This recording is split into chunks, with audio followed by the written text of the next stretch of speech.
The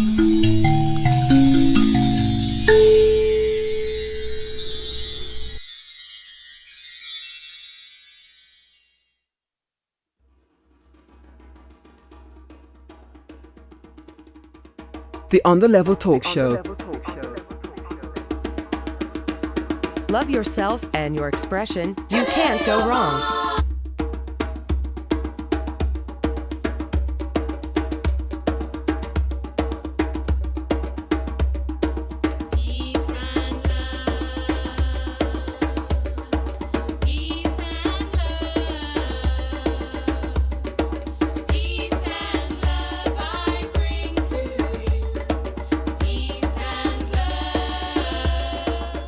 Yes, Hotep.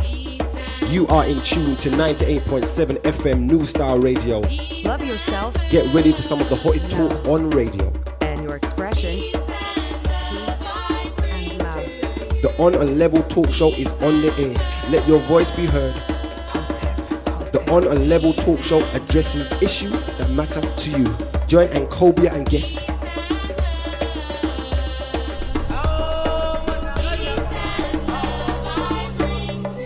You're listening to Ankhobia on New Style Radio 98.7. Robin, thank you very much for coming to New Style Radio today to do this interview with us. Thanks for inviting me. Okay, you've travelled all the way from London. That's right, yes. Okay, that's what I call dedication and commitment at the highest level. Thank you. Also in the studio we have Nigel. Just spent 2 weeks in Egypt, initially for a holiday, but also a bit of research into Egypt's what is now, I can truly say, brilliant past. It was really, really good. But did you enjoy yourself in Egypt? Yeah, wonderful. All the adjectives purely positive. We're glad to have you in the studio as well to share your experiences with us. I know also you're going to have a lot of questions to ask Robin. Now, Robin, let's start the discussion with yourself. Tell us, how did you come to be a scholar in African studies and world history? What happened was, in 1990, I just finished university, where I was studying economics. I came into possession of a book by an African-American, Professor Chancellor Williams. The book was called The Destruction of Black Civilization. I read it, and the book was astounding, and I had to read it several times before the general message got through. Then I realised that black people really do have a history, and that history is not the slave trade, it's way, way, way before that. And I came to study black history with a gentleman called Femi Biko, who is probably the most important black scholar in Britain. And under Biko's tutelage, I saw what he was doing and thought, I could do that. Yeah, I could be a black studies tutor too. And you've also written several books. That's correct, yeah. The most important is the most recent. It's called When We Ruled, and it's out right now. And if people are interested, they just need to go into their local shop and ask their bookshop to order it. Let's get started with our discussion. Today we're looking at the Nile Valley civilization. Egypt to a lot of people, Kemet to others.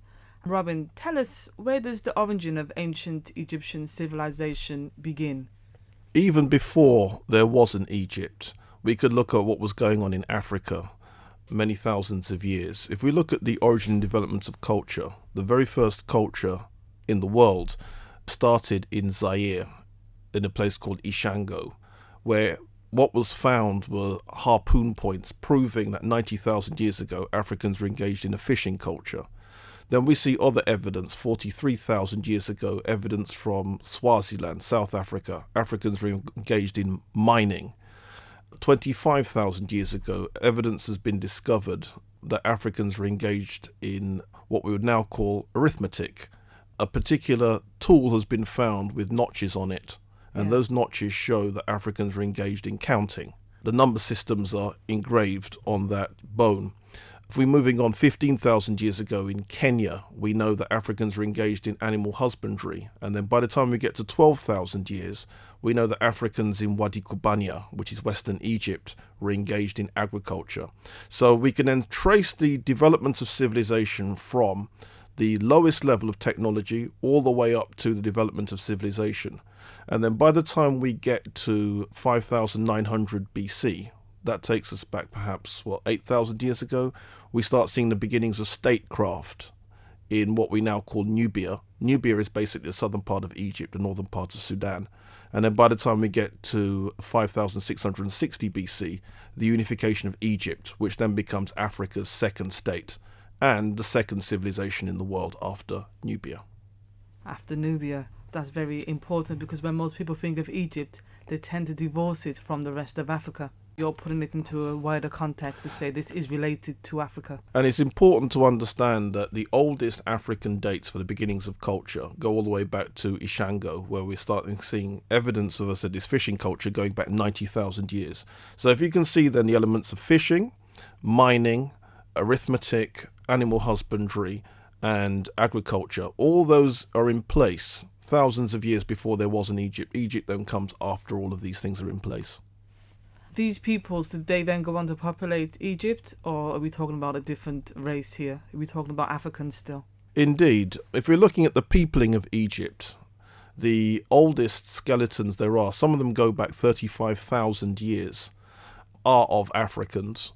And all the way from 35,000 years, all the way up to the very, if you like, the civilization that becomes ancient Egypt, the Badarian civilization. One archaeologist excavated the Badarian civilization and pointed out that no crania fitted into any European series as late as the Badarian period. You say no crania? That means no skull found in Egypt up to the Badarian point, which is the point just before the civilization kicks off. None of them fitted into the European series. Interesting. And then when we get to dynastic Egypt, where we started getting pharaohs, we know that all the population of Egypt wasn't black. You follow? That's known because it is known that the first Egyptian pharaoh, Narmer, had to battle non-black people in the northern territories to unify the country. But we do know then that the non-black element was, if you like, considered enemies by the rest of the Egyptians, which is why Pharaoh Narmer had to battle them. And this becomes a constant feature of Egyptian history. Okay. In the case of Narmer, his portrait statue does exist. It's in central London. There's a place called the Petrie Museum, which is part of the University College London. His portrait statue exists. The catalogue number is UC15989, and the portrait looks just like Mike Tyson. That's interesting. Very interesting indeed. I'm glad you touched upon the ethnicity there of the Egyptians. When most of us think of the Egyptians, we think they were white people with dark tans. Is this correct? Whether we're looking at pre-dynastic Egypt or later, are we talking about black people here or white people? Yeah. The idea that the ancient Egyptians were white-skinned is nothing more than a modern European fantasy. Has no basis whatsoever in any historical documents. You can't find a single eyewitness description from the ancient period that says that. Essentially what's going on here is that Egyptologists, when you get to work with Egyptologists, you get to see how they think. Yeah. And the problem that they have with Egypt is that there's a problem that they identify with it. They could imagine themselves walking down an ancient Egyptian street. They could imagine themselves being in an ancient Egyptian temple. And when you ask them about this, they will say, well, we're not really interested in race, we're just interested in how the people lived. That way they can put the race question aside. Does that make sense? Yeah. Now, why that's not convincing is that the ancient Nubians had the same culture as the ancient Egyptians had. They had temples that looked just like the ancient Egyptian temples. And some of their temples, as we've seen, are actually older. Not many, but some, because their civilization is older. You ask those same Egyptologists, are they interested in ancient Nubia? They will tell you no, because it's common knowledge among Egyptologists that the ancient Nubians were black. That makes sense? So they identify with Egypt. They wish the ancient Egyptians were their people, but unfortunately the evidence is against them. And having actually just arrived back from there and gone on a number of excursions, one of the questions I was so interested to ask was what colour were the ancient Egyptians? And you started looking at their faces, and then there was a grimace initially, and then there was a deep look, and then you had varying answers from they were mixed raced, they were white, but they were never black.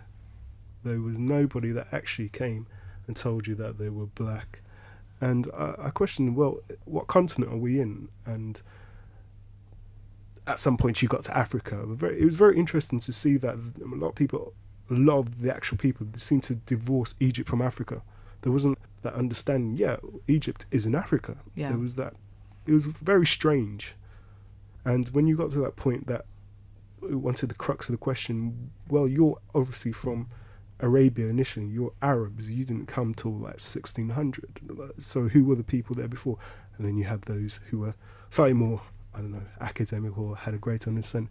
Okay, the Romans and the Greeks. Okay, realise that. Then who were before them? And then you had that, we're not sure, we don't know kind of accident. But you have that feeling that they knew. There's an understanding. What I'd like to know, if it's clear to scholars that the ancient Nubians were African, black men and women, why isn't it clear that the ancient Egyptians were black? Okay, this is what it's based on. Essentially, what's happened is that Egyptology is a discipline where the blind lead the blind. That's unfortunately the problem. And most Egyptologists, again, if you start working with them, you see how they think. They're sheep. And genuine, honest scholarship, genuine, thoughtful scholarship is largely absent from them. And what you'll get them, people parroting things that are just ridiculous. Okay, now, what's happened is that when the very first Egyptologist, in the modern sense, came along, his name was Jean-François Champollion. He was the first person in modern Europe who could read the hieroglyphic script. And there was an Egyptian word which, with Egyptian words, we don't really know how they're vocalized, but the consonants are NHS, and it's believed that there's a vowel I. And some people pronounce that Nehesi, some people pronounce it Nahazi, some people pronounce it Nehusi. And this word, Champollion incorrectly translated to mean black people. And then based on this incorrect translation, somebody else found a document where Pharaoh Senusret III had banned Nehesi or Nehusi or Nahazi from crossing the border from Nubia into Egypt. And this was then interpreted as the first racist act in history, banning of Negroes from entering Egypt. And then if you follow the logic of where that would go, that would mean then that Pharaoh Senusret III was not a Negro. It would also mean then that the Egyptians of the 12th dynasty could not have been Negroes. Yeah. Now, what happened was that document has been reproduced continuously by Egyptologists who have since found out that the translation was wrong. Now, Champollion wasn't necessarily being a liar because he was the first person to do it. So if you make translations, some of what you're going to do is correct, some of it's going to need corrections. And that was one thing that needed corrections. And as people found out that that's not the Egyptian word for black. The Egyptian word for black was Kemet, spelt KMT. Same thing, we don't know whether it's pronounced Kemet or Kamit or Kimit, but we certainly know what the consonants are. Now, what happened was, this notion then that the Nubians were black, but the Egyptians weren't, that worked its way into Egyptology. And then Egyptologists, being sheep, just repeated it and repeated it. What they didn't do was get Pharaoh Senusret III's portraits, which show him clearly to be a Negro. There's one such portrait in the British Museum. I've just taken some students to go and see it for themselves. What's more, the 12th dynasty would appear to have not even been Egyptian. The 12th dynasty would appear to have been of Nubian origins anyway. But of course, the Egyptologists don't even want to go into that arena. So in other words, it would appear that you've got a dynasty from Nubia, had become the rulers of Egypt, banned fellow Nubians for political reasons from entering the country. That same document has been misinterpreted by sheep to give the impression that the Egyptians were one race and the Nubians were another. One of the best trips we had was when we went to the Cairo Museum. Cairo Museum itself is astounding. You could easily spend a month there and wouldn't see everything. It's amazing. And there's a statue, and the statue can't be any bigger than about 30 centimetres. And it's of this little man, and his features are so black. His nose is broad, his lips are thick. And his name's Khafre, and he was the builder of the Great Pyramid of Giza. And anybody who's actually seen that statue can in no way deny this man is black. He is a black man, as black as you can get. And he was a builder of the Great Pyramid of Giza. I guess it's like when you look at the Sphinx, isn't it? And you see You see him from the side portrait. Yeah. And he's... Even though the nose is gone. He don't need the nose. Still there. He's a black man. It's disheartening to feel that people can just lie with their eyes. It's amazing how people can be so indoctrinated with denial that they can lie with their own eyes. You could look at it on another side as well and say that, people want to be like you so much, they will do anything to destroy your physical attributes or to take you out of history. They want to be like you so much, they want to emulate you, and it hurts them to know that they weren't the first ones to have created these great civilizations. So I guess there's something that we can take from it. But in terms of scholarly debates, we know of the work of Sheikh Anta Diop, and he's played an important role in verifying the ethnicity of the ancient Egyptians. Robin, can you tell us a little bit about that? Yeah, Professor Sheikh Anta Diop was a scholar from Senegal. And why he's important is that he wrote a book called Nation Negre et Culture, but the English came out as The African Origin of Civilization, Myth or Reality. That book came out in 1974, and because it was now in English, it attracted a very wide interest. In that book, Professor Diop presents essentially part of his doctorate thesis. And his doctorate thesis was not just that the ancient Egyptians were black Africans, but also that other African culture can be related to ancient Egypt, in much the same way that European culture is related to the ancient Greeks and the ancient Romans. Same idea. Now, what Diop presented was, first of all, he went through the various classical scholars. Now, the classical scholars are the ancient Greeks, the ancient Romans. And he presented 10 examples where they described the ancient Egyptians.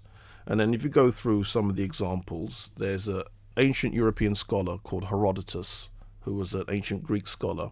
He said the ancient Egyptians had black skins and woolly hair. Lucian says that the ancient Egyptians were too black, then describes them as having thick lips and bandy legs. Other scholars, Diodorus Siculus, suggested that the Egyptians actually descended from the people of what we would now call the Sudan. And when we examine our 10 scholars, they paint quite a detailed picture of what did the ancient Egyptians look like. Then Professor Diop went in search of positive proof, and what he did was he had access to a series of mummies that were excavated by a gentleman called Mariette. And the Mariette excavation mummies, Diop removed elements of mummy skin and had that skin examined. Essentially what he was looking for was the evidence of a high quantity of melanin or the absence of a high quantity of melanin. And that way we could work out, are we dealing with Negro skin or non-Negro skin? Diop suggested that all the mummies found in the Marietta excavations, all of them had Negro skin. The next thing then was UNESCO commissioned something called the General History of Africa. That took place in 1974. Now, the big sticking point was going to be, where is ancient Egypt going to fit into these volumes, the General History of Africa? So they called a debate, and the debate was called the Cairo Symposium. And at that debate, 2 scholars presented a case that the ancient Egyptians were Africans, and 18 scholars presented a case that the ancient Egyptians were Europeans, Asians, non-Africans. The 2 scholars, Professor Sheikh Anta Diop and Theophile Benga, won the argument. And if you read the General History of Africa Volume 2, the debate is in there, and it's really, really funny, just watching 2 people slaughter 18. Must have been very embarrassing for them. It's been so embarrassing that one would have expected that to be sort of common knowledge and someone to do a documentary about it and so on. But for obvious reasons, none of this has happened. I guess that's our job to do. Indeed. Just to touch on this point lastly, before we go more into the history of the Egyptians and the civilizations that they, and religions and philosophies that they created. The Honor Level Talk Show. It's real. Why is it important for you, Robin, as a black British scholar, why is it important that the ethnicity of the ancient Egyptians is fully acknowledged? Because the same argument used to deny black people their history in Egypt has been used to deny black people their history everywhere. There is not a single civilization in Africa, not even in South Africa, which is about the furthest you can imagine away from the Arab world, that European scholars unanimously agree was built by blacks. Even Great Zimbabwe, as far south as it was, as far away from European or Arab culture as it was, Most textbooks, and you can test this for yourself, if you look at all the writings on Great Zimbabwe from 1871 right up until now, at least 60% of that literature claims that black people didn't build Great Zimbabwe. You follow? Yeah. And essentially, if you look at the arguments they've used against, it's the same ones that they've used against Egypt. So essentially, why it's important for black scholars to step correctly on the Egyptian question is because there is no civilization in Africa that Europeans unanimously agree, okay, let's give it to the blacks. They haven't done that anywhere. And it's the same tricks that they've been using over and over. Nigel, you're a school teacher. Yeah, primary school teacher. Primary school teacher. Why is it important for you as a teacher? Why is it important that Caribbean children, African children, black British children have a full understanding and knowledge of African cultures like ancient Egypt?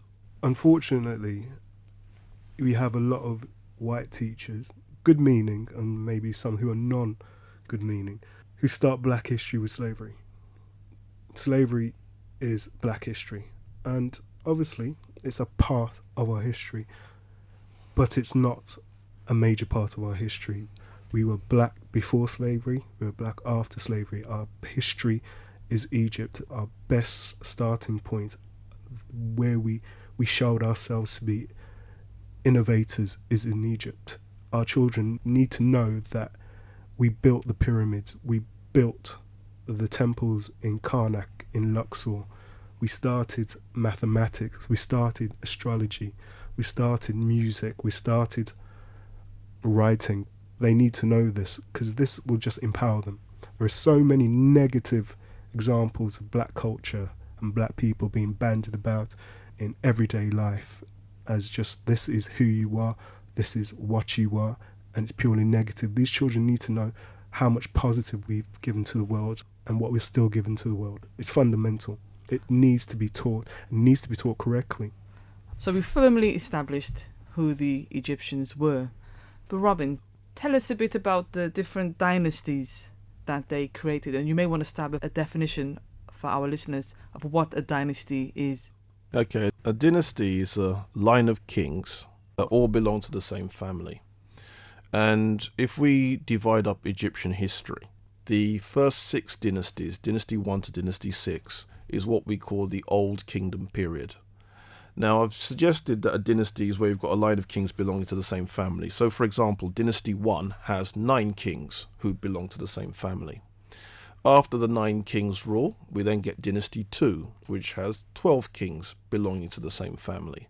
After that, we have dynasty 3, which has 6 kings belonging to the same family. And if you have the kings ruling father, son, or something like that, you can see that the length of time involved is actually a very long period.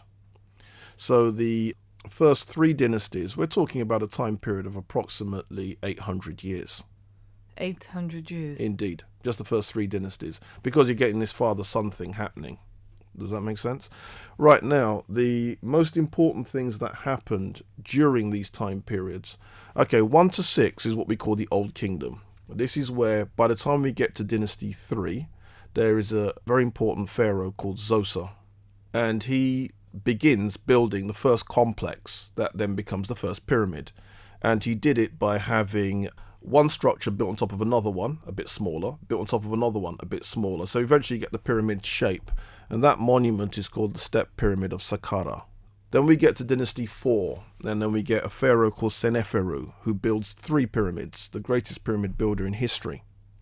Then after that we get his son, Pharaoh Khufu. Pharaoh Khufu is the one that, when people talk about the Great Pyramid, that's the pyramid they're talking about.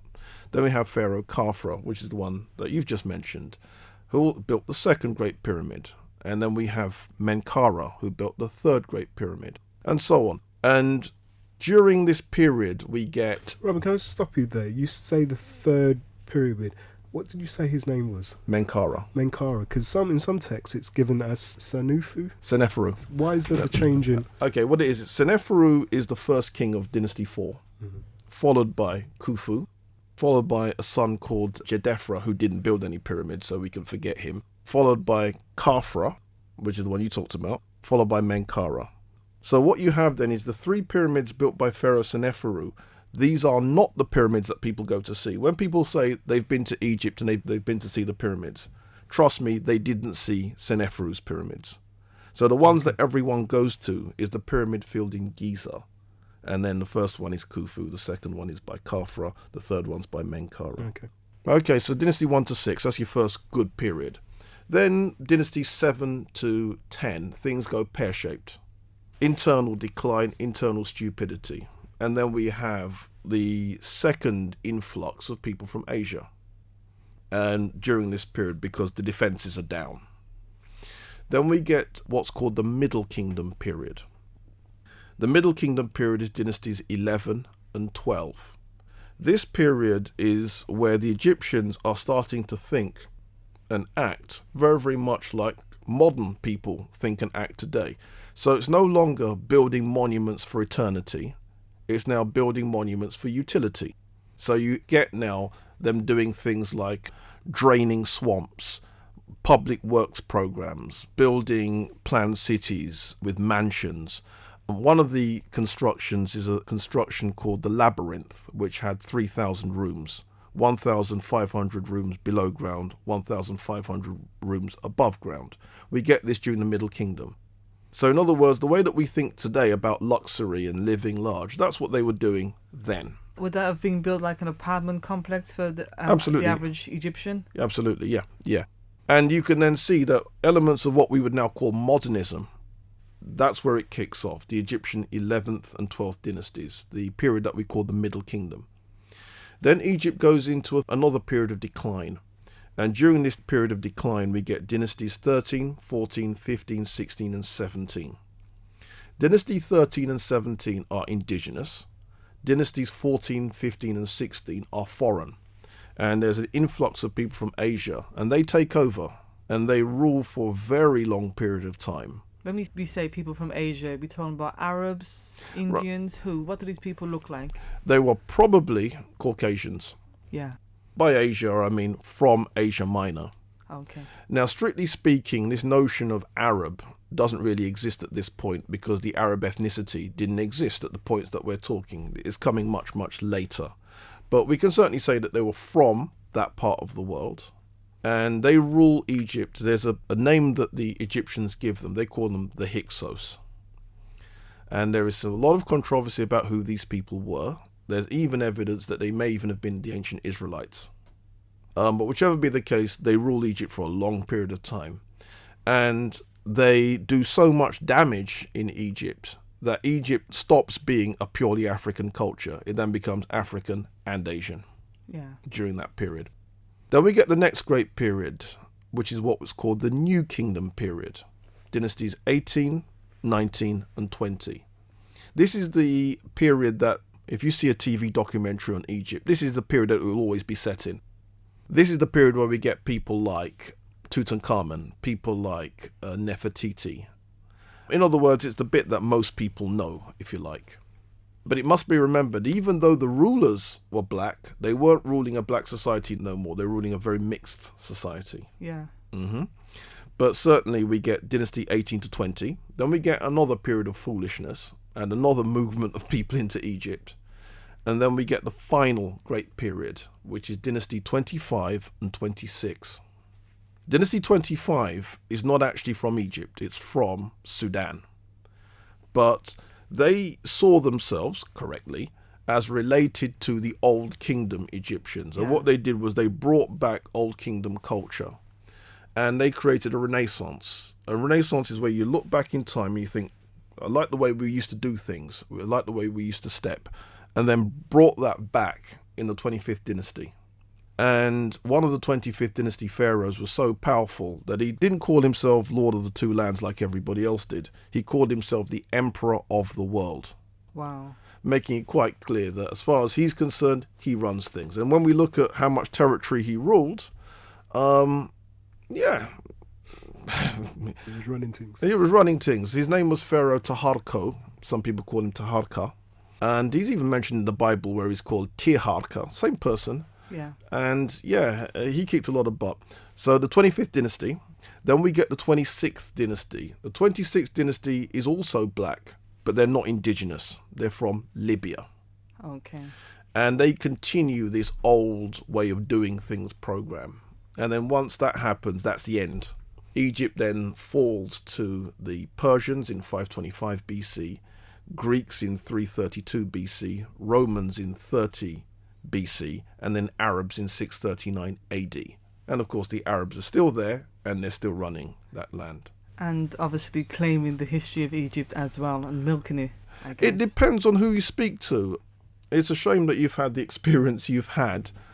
Other people that I've spoken to, who have visited Egypt, they've come back with a very different perspective. It's interesting because what you find is, obviously, you can't see me, but I'm very dark in complexion, and one thing that was always called towards me is Nubian. So there's obviously a historical understanding amongst the general population that Nubia has something to do with Egypt, but they seem to have this geographical perception that it's in the southern part, it's Aswan. If you're Nubian, you only come from a particular area called Aswan, and that's in the southern part of Egypt. All right, can I come back on that? What you have is, depending on who you speak to, because the way that the Arabs divide up Egyptian history is they'll make it clear that before their period, 639 AD, they call that period classical Egypt, where you get the mosques going up, the El Azhar University, and so on. Then the period before that they call ancient Egypt. And you will get some Arabs who will admit the truth, and they will admit that they don't like to use the term black, but they do like to use the term Nubian. And they'll say the early period is Nubian, the late period is Arab. And then they call one lot ancient Egypt and the other lot classical Egypt. But obviously those weren't the people you spoke to. No. Inspiration without information sometimes lead to superstition. The Honor Level Talk Show. It's real. I was very moved by Legrand's statement about the state of the black man in the world today. But that be simply a warning. It is not a prophecy. We have been in worse states, but we have survived. I am sure, as has happened in all the history of man, we will find an antidote. But it is taking longer. It is far more difficult to find an antidote to racism. The destruction that has occurred, the shattering of the psyche, is something extremely painful. And you see it all over the world, not only here in America. You go into Africa and you realize the distance, the remoteness from history, from a sense of what one was, what one is. And you have to become aware of the fact that one of the most frightening things, apart from any disadvantages we may suffer, one of the most frightening things we find in many of our young people is they have lost a sense of worth. They've lost a sense of seriousness. They've lost a sense of the capacity and potential that lie within them because they have been crushed far too soon by the appearance of impotence and powerlessness. Only history can bring that back. You cannot look at the plane of the present time and recover that sense of power and worth. When I was a boy in my teens, I almost lost that. I was driven by a fierce rage because I had been told that as a Negro, I was only 10,000 years old. I was the last person to appear on earth. I knew no better. We did not know anything more than that. And that the Negro was incapable of adult intellectual development, and that the cranial sutures of his brain closed down at an early age, arresting further development. I was 14 when I read that. I believed every word of it. I had absolutely no evidence to the contrary. And I was so frightened, I decided I have about 7 years left before my brain closed down. So I learned everything I could in that 7 years. It didn't work the same way with other young men. They stopped. When they learned those facts, they knew that they had limits. They put limits on themselves. They created prisons. Those words, that philosophy, that assumption, those notions created prisons within us so that they could never regenerate themselves. They could never resurrect themselves. They could never find a wholeness within themselves. That shattered world was absolute. That is not the case. We are extremely fortunate in that we have the men and the women who can find the pieces again. Even as Isis looked for the pieces of Osiris and bring about a new wholeness of the psyche, so that we can start again and resurrect ourselves. Because that is the great message that came out of Africa. The On a Level talk show with Ankhobia on New Style Radio 98.7. Robin, did any of the groups coming into Egypt, conquering Egypt, invading Egypt, did they add to Egyptian culture? Did they bring anything new to Egypt? Arguably, you could say that the Greeks did some things. Some of Egypt's oldest temples in the very far south of Egypt at places like Esneh and Dendera, the Greeks had rebuilt. And the rebuilt Greek monuments are very, very impressive. Moreover, the Greeks brought some architectural style to Egypt, in the sense being you start seeing columns that look like Greek columns. They call them Corinthian columns, and you notice that they're all over the Dendera and Esneh temples. But for the plus that the Greeks brought, you then have to balance that against the minuses. And the most obvious minus is that the Greeks got their hands on Egyptian documents and then passed them off as their own. And this is the so-called era of Greek philosophy. And when we look at what's the substance of Greek philosophy, the idea that the basic elements that go into the building blocks of creation, earth, air, fire, and water, these ideas the Egyptians had locked down from at least the 5th dynasty, the pyramid texts of Pharaoh Unas. And essentially, once that information got into Greek hands, they ran with it and they never stopped running with it. And their ancestors are still running today with Absolutely, it. yeah.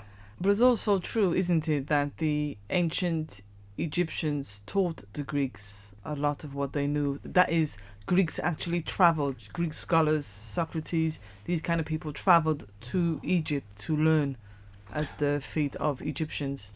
Yeah, and it's documented too.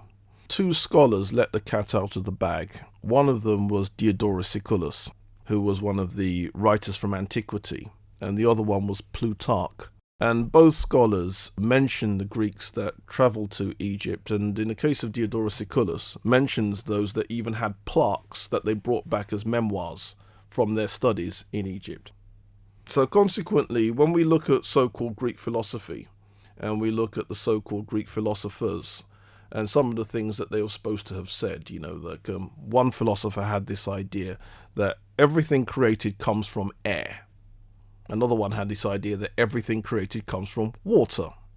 And then when we look at the different elements, it's just different bits that they've lifted from the pyramid texts where that information was first theorized. And it's amazing that the Greeks would say that they brought to the world philosophy, yet they were killing some of their philosophers for bringing into the country foreign ideas. Yeah, I think you're talking about Socrates. Yeah, Socrates was charged with corrupting the minds of the miners, teaching foreign deities and so forth. Yeah, and then when we look at Socrates, the man, he didn't study in Egypt, but he studied under teachers who had. And then when we look at Socrates, the man, he stood by his principles and agreed to be, executed. So in other words, he does come across as a man of some principle. Yeah. But it doesn't change the fact that what he taught, just like what all the others taught, they lifted from someplace else. Well, we're going to talk a bit more later on about the legacy of Egypt and the legacy they've left to the world. Let's go a bit more into Egyptian culture now, just to give people an understanding of the kind of religion they had. How do these people live? How do they view themselves? How do they view the world? Whenever I've come across, or if I'm reading about Egyptian history, I always hear about Nile Valley civilization. I'm just kind of wondering how that kind of all fits together. Okay, why people would say Nile Valley is that they don't just want to talk about Egypt. They want to talk about what else was going on in the Nile Valley. And the most important other thing that was going on is the lands to the south. The lands to the south are the lands that various people call Nubia, various people call Kush. And they also had a hand in what was going on. And as I said before, they shared the same type of culture. They worshipped the same sorts of deities and so forth. Okay, now the Egyptian creation story is interesting for a whole host of reasons, because you've got this idea of two elements coming together, one male, one female, and it produces its opposite. Does that make sense? Yeah. So when we look at the Egyptian creation story, one part of the story has two elements coming together, one male, one female, and they represent darkness. When they come together, the child produced, if you like, becomes light. Another thing is male and female representing boundlessness, and when they come together, we then get finiteness. Another element is a male and female representing nothingness, and when they come together, they produce things. And then another element of a male and female coming together representing the hidden. When they come together, the child represents visibility, the seen. Do you follow? And then from here, this idea of something coming into being, that is its opposite. People that have studied philosophy, they will call that dialecticism. This idea of two things coming together to produce its opposite. Well, it appears that the Egyptians had been saying that from back in the day. And now these elements then, things, finiteness, visibility, and light, these then become the elements that go on to create the next part of their belief system. All right? And one part of the belief system concerns a deity called Nun. Nun is your primeval waters producing things. And then out of that story, we then get four elements coming out, which roughly tie up with earth, air, fire, and water. And out of those elements, we then get the creation of people, where we get Osiris and Isis, who are your first two people. Now, these ideas, they are philosophical, they are poetic, they are mythical, if you like, but these ideas were then the underpinning. Now, this idea that your four elements and then we get your first two people, Osiris and Isis, before anyone scoffs at that and says, but those ideas are primitive, you can see that every other religion has copied those idea of your first two people, except all they've done is just change the names. Adam and Eve. And they didn't change them very far, because Adam is actually copied from the Egyptian deity Atum. Atum, Adam. You follow me? Didn't change it too much either. You follow? So, and then when we look at the story of Osiris and Isis, there's also a story involving them producing a son, who miraculously was born on the 25th of December. That same son, Horus, disappears into the temple aged 12, and there are no records of what he was doing between the ages of 12 and the age of 30. He emerges from the temple at age 30 as a grown adult, where he's baptized in the river Nile by Anup, and then Anup is then called the baptizer. Kind of as Jesus was baptized by John the Baptist. Well, indeed. I wasn't even going to mention Jesus, to be honest. I just wanted to do that for our listeners to kind of really understand what's going on here. Right. But, yeah. And then when we look at there's a fresco that the Egyptians like to use, and there's even one in the British Museum. And one of the frescoes is associated with a papyrus called the Papyrus of Ani. And what you see is Ani and his wife Tutu, they've gone up to Amenta. Amen means hidden. Ta, land. Amenta, the hidden land. What we would call heaven, or Muslims would call paradise, same concept. They went up to heaven, and what happens is there are 12 people, if you like, waiting in judgment of them. And when they're, there, they have to have their heart weighed against a feather to see whether or not they've done wicked things or not. And there's even the reporter, Tehuti, writing down everything that they ever did. This is what's on the papyrus. Yeah. And then you have Horus taking Ani by the hand to meet his father. And what that symbolizes is that you cannot get to the father unless you get via the son. You have to go through the son to meet the father. As the book of John says. Indeed. And then you have Osiris sitting on his throne in judgment of what's going to take place. And that's what's in the papyrus of Ani, which was buried with the Egyptians. And according to Sir E.A. Wallace Budge, that book was revised 4,100 BC. It wasn't even written 4,100 BC. It was revised 4,100 BC, which gives us a picture of how old these ideas are. So did the Egyptians then have a state religion? What you're talking about, was these kind of ideas form the basis of a state religion, or did they go through several different religions? If we look at the evolution of Egypt, different deities predominate at different times. By deities, you mean God? Yeah, you could say gods, but here's the problem. If you say gods, it's almost like you're saying that they're, primitives, worshipping the gods. And when you read Egyptian records, they themselves always speak of the one. And they make it quite clear they are speaking about the one. So if people can get their head around that, we see certain, if you like, attributes of the deity predominating. And we can call these your deities. At some point you see Osiris. This is your deity of resurrection. He predominates at some points in the history. Amen predominates at other points. The Temple of Karnak? You've been to Karnak? Can I just go in there?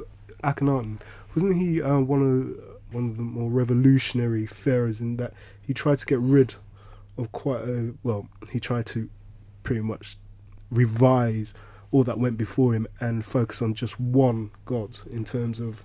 Or to be exact, one deity. One deity. Yeah, because even before him, everyone was still talking about the one. Yeah? Okay. Akhenaten comes in the middle of the 18th dynasty. In the 18th dynasty, the chief deity was Amen. So Karnak, the whole temple complexes, a lot of them are, the temple of Amen. Or the Trinity. Amen, Mut, who's his wife, and then what do you have? A child, Khonsu. Yeah? So you have a monument to Amen, to Mut, and to Khonsu in Karnak. Yeah. Right, now what happened was the Karnak priesthood was corrupt. And just as we see problems of that going on throughout history, there was corruption going on then. Yeah. And Akhenaten essentially put his foot down and say, right, this is not going to run. And his strategy was to sidestep the Amen priesthood by coming up with a new, if you like, religious experience. And this is the worship of Aten. And the Aten symbol was the sun. And all of the symbols were banned. This idea of thou shalt have no other gods but. Yeah. Right. Akhenaten was the first person to step in that kind of direction. So, okay, now how do we judge him? Most historians are very pro Akhenaten, and they're pro him because they see him as a revolutionary, they see him as a radical, but there's the negative side, which you could say that once you sidestep the priesthood, the amount of power ending up in his personal hands has actually increased. So some people actually see him pretty much as a dictator, and then that argument has gone on and on and on. But you could read both sides into it. I've actually seen a sculpture of Akhenaten, and it's marvelous. His face, he has the most extended lips I've ever seen, and beautiful, isn't it? It's amazing. And there's obviously a little piece written underneath it, and they say it was because it was an exaggerated depiction due to the form of art. Yeah, the Amarna style. Yeah, and I'm pleased that you brought that up. And you've presented the most positive example of it, because there are some Egyptologists who will say that Akhenaten was deformed because he looks so African and you can't read anything else into it. They have to say that he was deformed, and they say that's the reason why he's got such an extraordinary look. And then if you then look at Akhenaten's daughters, they look exactly the same. Right, so they're presumably they're deformed too, and that's the only way that's their get out clause. And again, that shows what happens when you've got Egyptologists trying to identify. And then when they see somebody they can't identify with... He's disabled. Right, must be disabled. Yeah, I even saw a documentary on it, actually. They said that he was disabled. Yeah. Think, oh, right, okay, guys, right. Okay, so we're talking here about Egyptian philosophy and religion. But how did the Egyptians actually view themselves? How did they see themselves in the world at that time? They did have a superiority complex. They really did. That sounds like black people.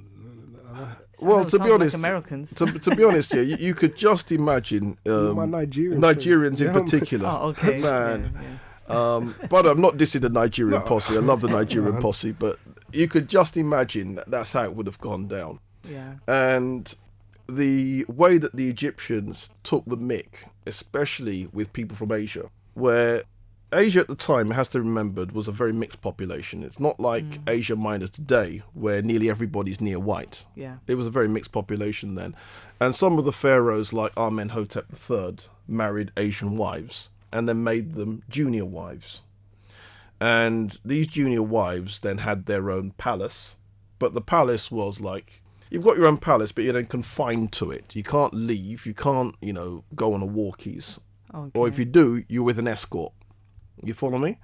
And there are records of Asians writing to the pharaohs saying, what's happened to my daughter that you've just married? And it was, well, soon come, we'll deal with it. And that kind of attitude where they just took the mick.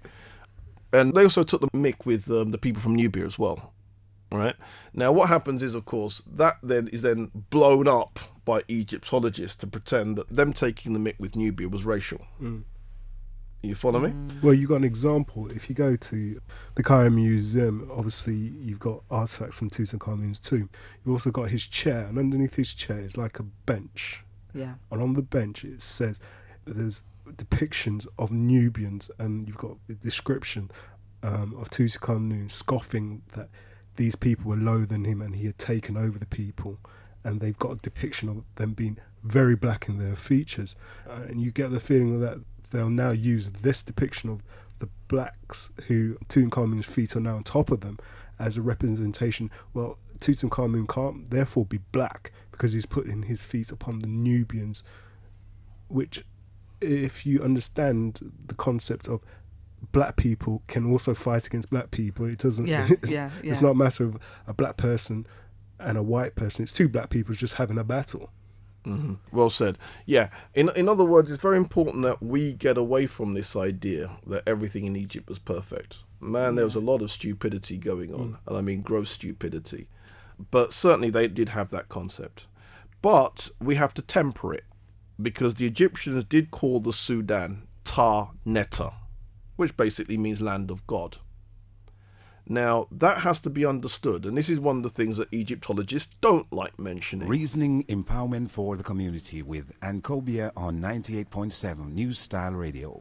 And another term that they used was Kent and Nefer, which basically means beautiful land of the south. And so consequently, you get on one hand Egyptian attitudes such as the ones you've described, where Tutankhamun is walking all over the people from Nubia. Akhenaten also had sandals where you've got Nubians underneath them. Follow me? So we get that on one hand, and then you also have them calling Nubia Ta Neta, land of God. You follow? Now, why would they say this? This is because the Egyptians believed that all the deities, Osiris, Isis, Geb, Nut, Amen, they believed that all these deities came from the south. You follow? So consequently, they called Nubia Ta Neta. They also had a close relationship with Ethiopia, I understand, that they refer to Ethiopia as their mother. Is that particularly true? Yeah. They sometimes refer to Egypt as being the daughter of Ethiopia. I'll explain that. It's a misconception. It's not false, but it's misworked. Okay, what that is this. There's a tradition that has been established for about 200 years of using ancient Greek names to describe ancient African places. Okay. Now, how that tradition kicked off is because Herodotus was one of the first historians to write, whose books have survived, and he was writing in Greek. An African scholar called Manetho spelt out his history of Egypt, and he did it in Greek. You follow? So the Greeks sometimes used the term Ethiopia to refer to all of Africa.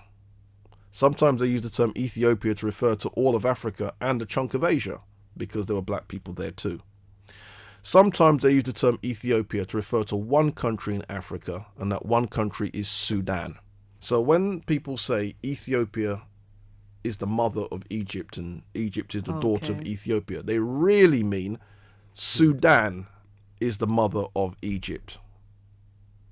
Okay. Does that make sense? Yeah. And the country that we now call Ethiopia, which is next door, that was a part of it But that wasn't where the energy was at. The energy was in the Sudan. Reasoning empowerment for the community with Ankhobia on 98.7 New Style Radio. While you sit and cry, we do the same old thing.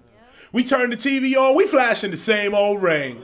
But when our people die, it has the same old sting. But we just turn around and we do the same old thing.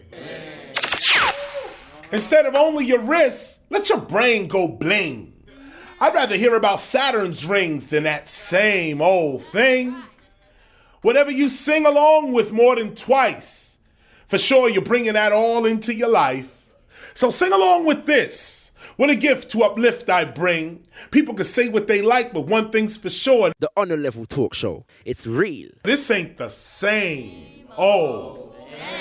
All right, let's talk about deities, because for most of us, when we come to hear about Egypt, a lot of us, we get our information, our knowledge via the Bible. And it's often said, you know, the Egyptians were pagans, they worshipped many gods, they were evil people, they enslaved the Jews. But we always generally have a negative image, even coming from Hollywood. The image of Egypt is always a negative one. Looking at the deities, did the Egyptians worship many gods, or is it a case that they had the concept of the one God who had many attributes? It's about interpretation. As my tutor, Dr. Femi Biko, says, it's a bit like using this term water. By water, do we mean one water, one drop? Do we mean a glass of water? Do we mean an ocean? And God is like that. So if someone says there's one God, somebody says, I disagree, there's a billion gods. Who's right and who's wrong? It's a bit like you can't have one God, you can't have like one water. It doesn't make sense. Yeah? So the question then is, did people see it as one, or did they see it as many? That's the question you're asking. And then when we look at Egyptian texts from the Book of the Dead, the phrase, the one, is repeated over and over. And this notion of the one, this is before Akhenaten. What Akhenaten did was to get rid of all the other images except one. You see the difference? Yeah? So the whole point then is that just as people accused the ancient Hindus of doing the same thing, worshipping many gods, the ancient Greeks of worshipping the many gods, if you were to ask an ancient Greek what they believed, the chances are they would have told you the same thing, the one. Now what's happened is it's really modern people having a superiority concept over ancient people. Yeah. When in reality, modern people, many of us haven't read our Bibles, if we were being honest, and we don't know how many gods are in the Bible. Does that make sense? So even when the Bible switches between God and Lord God, we've all spotted that, but most of us have never asked the question why. Yeah. We've all spotted the passage where it says, let us make man in our image, in our likeness. We've all seen that. Who's the us? Who's the us? Same question, same issue. So my view is this. If we're going to say the ancient Egyptians were pagans because they worshipped many gods, then we have to say the ancient Israelites were pagans because they worshipped many gods. Then we have to say the ancient Christians, in fact the modern Christians, are pagans. After all, what's this notion of a trinity? How can you have a God that's in three parts? And then, three men at that. And three men at that, which is a strange concept indeed. Then we have, on my way up here, I was reading an article in the Times, and someone was making a film about a Christian saint. And that film is going to talk about the saints, sexuality and so forth. And Christians are up in arms. But let's be quite clear, Catholics are up in arms. Because Catholics have ideas of saints. Yeah. You know, Saint Christopher, Saint George. Who are these people? They're gods too. Yeah, yeah. And you'll even get people praying to Saint Christopher, Saint George, Saint Andrew, and so on. Yeah. So my view is we either condemn the Egyptians and condemn everybody else, or we exonerate the Egyptians and exonerate everybody else. Is that, see where I'm going with that? Yeah, most certainly, most certainly. Did the Egyptians have female deities, or did they just focus on male deities? Of course, a trinity is mother, father, child. Anything else is, let's put it bluntly, nonsense. Because you cannot have a child unless you've got male energy, female energy, child. That's how they symbolized it. And so you'll notice then on Egyptian temples, you'll see a portrait of a pharaoh, and next to the portrait will be the queen. Portrait of a male deity. Just a sec. Was ancient Egypt then a patriarchal society? Because having gone to the temple of Hatshepsut, and you noticed while I was reading some of the literature, she formed herself into a male because she was taking over a male role. Mm-hmm. If you're a head of state, that's the role. Mm-hmm. But that doesn't mean that females didn't have important roles too. Do you follow me? Hatshepsut was queen before she became pharaoh. Okay. Yeah? As queen, she would not have been shown with the beard. As pharaoh, she's shown with the beard. You see the difference? Yeah. Yeah? But this idea of male, female, and then you notice in modern Europe, when people are reading the news, they'll have a man presenting the news, a woman presenting the news, and everyone's thinking breakthrough for feminism. Yeah. No, it's very, very ancient. Now, what happens is that the political structure of Egypt certainly was patriarchal, in the sense that it went from father to son, father to son. Yes, women ruled, and we can mention some of them, like Neith, Hatshepsut you've mentioned, Tawazeret. These were women that ruled as pharaohs. Some ruled as queens, like Queen Taye and so on. But you also have that in Egyptian family life, women were dominant. And there's some very controversial scholarship that was done by a scholar called Robert Briffaut, where he suggested that when men and women got married, the man agrees to obey the woman in all things. And Dr. Briffaut then analysed that to get hold of Egyptian marriage contracts. And yes, they do actually say that. Very controversial, because a lot of people don't want to go there. And of course, modern Egyptologists don't want to go there because it upsets what they're trying to identify with. And of course, upsets the present balance, which is a patriarchal worldview, patriarchal society that we have in the West. Indeed, indeed. Yeah, in other words, there's other possibilities for how things could be. And, you know, one of the things about us learning our history is that it becomes models that we can take and discuss. Now, I've always said, what you don't do is you don't take something ancient and use it now. What you do is you take something ancient, look at which bits can work now, and add it to the stock of present knowledge. Yeah. Can I just mention, there's a book by Paul Grant, Blue Skies for Africans, and he writes a couple of very interesting chapters on how Africa itself is a matriarchal society in terms of women take a lead role in not only what we'd call the social aspects of family, but a political role as well. And it's only when we get to European civilizations where it's a patriarchal society and women are just thrown to the very bottom and it's seen as an economical burden. So you have the principles of when you get married, you give away your bride, and that you have to give a dowry of sort. It's because you're saying, we now recognise that you've got the problem of having another woman, and so here's a little compensation, and I'm sorry. But that concept isn't seen in Africa because, well, Africa is very general, but in many African society because women are seen as having a very positive impact, a social impact at all levels.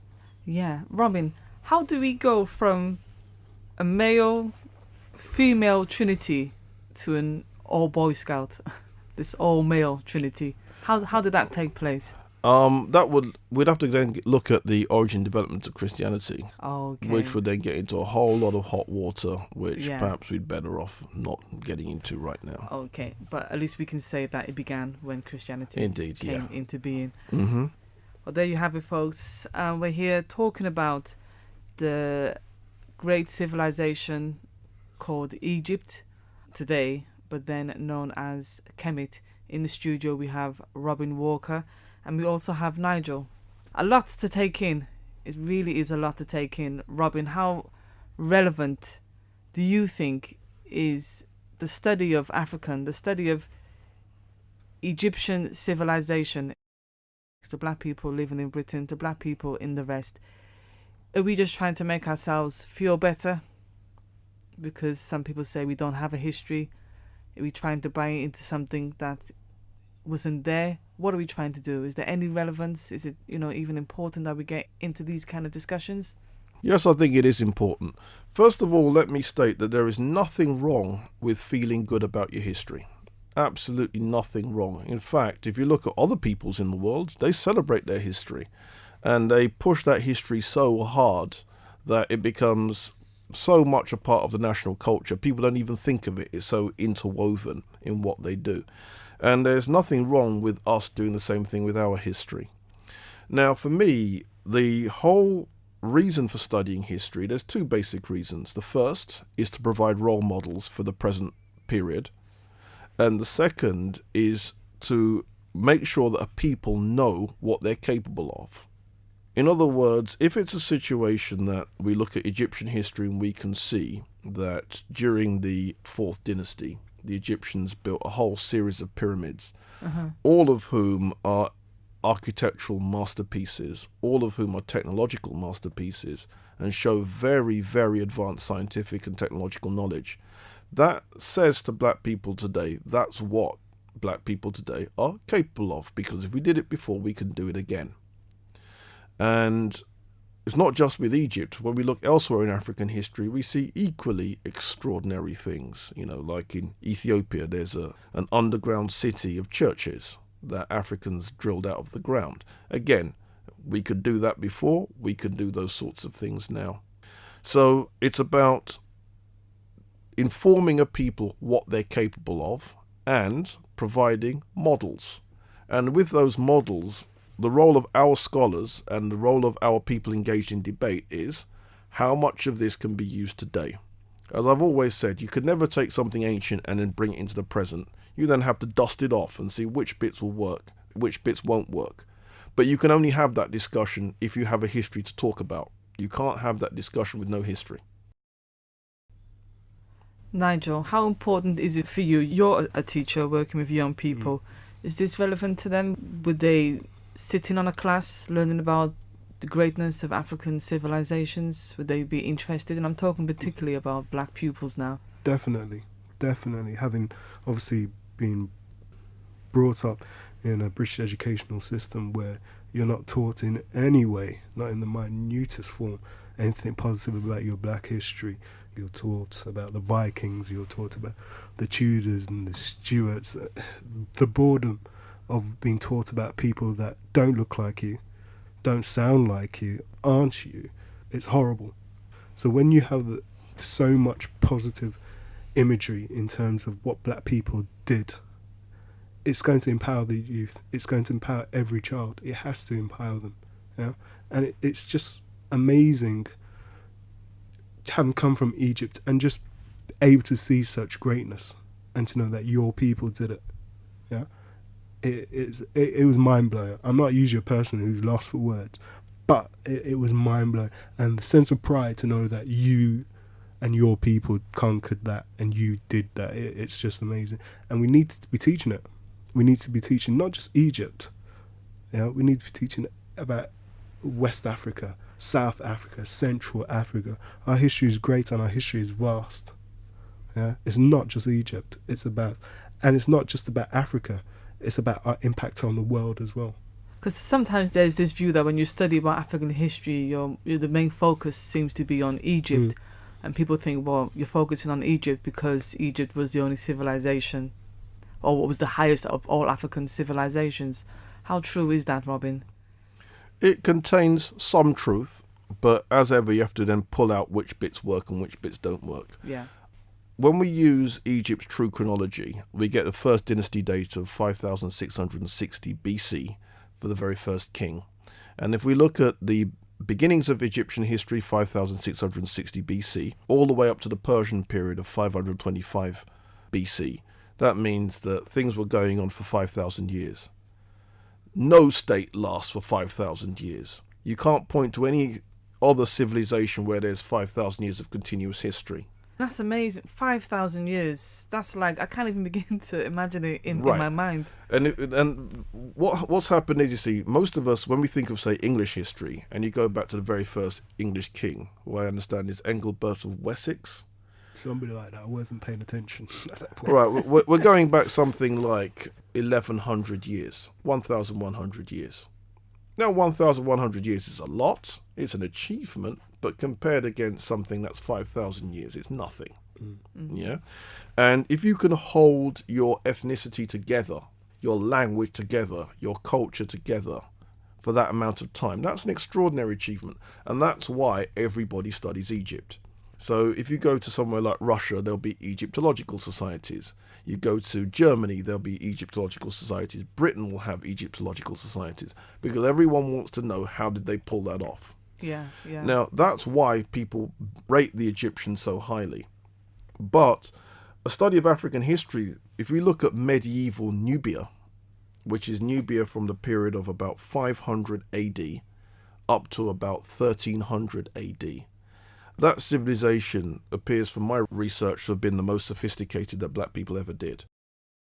This was a civilization of churches, cathedrals, monasteries, a civilization where even in villages, people had sanitary systems, hot and cold running water, and so on. Hot and cold running water. Absolutely, yes. I've got the quote. It's an archaeologist report where they said bathroom, and they put in brackets, with water heating installation and something else. Yeah. British gas up there. Well, indeed. And if you consider this was early medieval period, that's what we were saying. Archives have been found of the medieval Nubian civilization, where some of the documents were found to have been in an old African script called Meroitic. Some of the documents were found to be in Old Nubian, which is another script. Some of the documents were found to be in Coptic. Some were found to be in Arabic. Some were found to be in Greek. Some were found to be in Turkish. And some were found to be in Greek Creole. Now, what does that mean? That means that you had archivists, some of whom could read 7 different languages. Right, so I believe that sets the standard. Because who else is going to top that? In your book, you mention that there are parts of Africa where families have their own particular libraries of thousands of books. Where exactly were you? Yeah, that's West Africa. West Africa. The example I've just given from East Africa, Nubia, is what archaeologists have dug up. They dug it up at a site called Kazir Ibrim, where they found this archive. In West Africa, the continuity between then and now is more there, in the sense being that in Nubia, the old cathedrals and so on, they're ruins. They kick butt, they're impressive, but they're ruins. In West Africa, the old mosques and so on, they're alive. And so you can go to West Africa and see these medieval buildings still standing. And people still use them, people still pray in them. Similarly as well, the sorts of houses that people had in West Africa, the ones they had in medieval times, are the ones they have now. There are exceptions, there's modern stuff as well, but the ancient is still there. And that continuity then is why you end up with people having books that date back hundreds of years to the time of the University of Timbuktu and so on. And you're right, we're talking manuscripts running in some cases into the hundreds of thousands. Timbuktu is believed to have 700,000 medieval manuscripts still in place, still intact. Where is Timbuktu? It's in Mali, West Africa. You talk about medieval Africa. What was happening in Europe at the time? Similar things, but not the same scholarly connection. Timbuktu, Radio 3 did a documentary 1 week ago called Timbuktu, the Centre of the World. And they made it quite clear just exactly what Timbuktu was saying. Michael Palin did a documentary called Saqqara, where he talked about the mathematicians of Timbuktu had worked out that the Earth was not the centre of the universe, the sun was, and the elliptical orbit of the planets around the sun. And Michael Palin suggested that it took Europe 150 to 200 years to catch up with where the African scientists were at. And he specifically mentioned that when Copernicus made the same calculations 150 to 200 years later, he got a very poor reception in Europe because people were not prepared to hear that. The general perception is that the Europeans brought civilization to the world, that the world was in darkness until the European man came upon the scene. But let me answer that. From what you're saying, this doesn't seem to be quite true. No. What happens is that where some people present stuff that contains truth, but essentially truth has been hidden in and amongst a much bigger lie. And that's what's happened here. All right, let me explain. Medieval Europe had a lot going on. Make no mistake. The cathedral age of medieval Europe, the cathedrals that they built in France and so on, like Chartres Cathedral and Notre Dame, very, very impressive monuments. Monuments that kick butt, make no mistake. And while those monuments were going up in Europe, we were building things like the Great Mosque of Djenné in West Africa. We were building things like the Lalibela churches in Ethiopia, the underground city of churches. We were building things like Great Zimbabwe, which is that large fortress. You follow me? So there's certain things that you can show that are comparable. But when it comes to scholarly tradition, Europe can't point to anything in the medieval period that resembled Timbuktu. They really can't. You'll get scholars that will try and style it out, but styling it out is all that they can come with. You follow? Right, now, what happens is that whereas Europe continues to advance from the medieval period, we start going downhill from about the year 1600. And that downhill, we can trace it to one thing, the slave trade. And so by the time we get to the year 1900, Europe is very advanced and we've gone very far backward. And so if you look at Africa in the year 1900, there would have been pockets of civilization surrounded by a lot of poverty, a lot of squalor, and a lot of ignorance. Do you follow me? But what most people don't do is to trace the squalor, the backwardness, and the ignorance to its cause. What happens once you've been slave raided? Can the same be said of Egypt, in that Egypt was invaded? Egypt, Absolutely. that great civilization Absolutely. fell. How does this tie into If you look the at rest of Africa? Absolutely. If you look at the modern day people of Egypt, the real people in Egypt who are descended from the Egyptians are the Nubians. And I mean, perhaps you can tell me, how were they living? They weren't living large. They were living not large at all. We were taken along the Nile. We were shown an island where they were pretty much just thrown onto an island. Their accommodation was pretty much poor. Their clothing dishevelled. They looked in a bit of a sorry state. One of the person that was sailing our boat off Luca down a Nubian, you recognise him physically as being a black person, but he looked a bit downtrodden. The impetus wasn't there. And essentially, that's where we've been. And the beginnings of it kicked in with the slave trade. Because what happens is, once you've been slave raided, your ability to establish settled communities where people are living, if you like, in the open, you can't really do that. Because if you're slave raided, people are going to get caught. So people end up living in more secluded places, like retreating to the bush. After a while, bush culture becomes your culture. You'll end up with some people retreating to the swamps. And after a while, swamp culture becomes your culture. And so people who were living in a civilized state in the 15th century and earlier periods could end up living in a savage state by the 18th and 19th centuries. Do you follow? Yeah.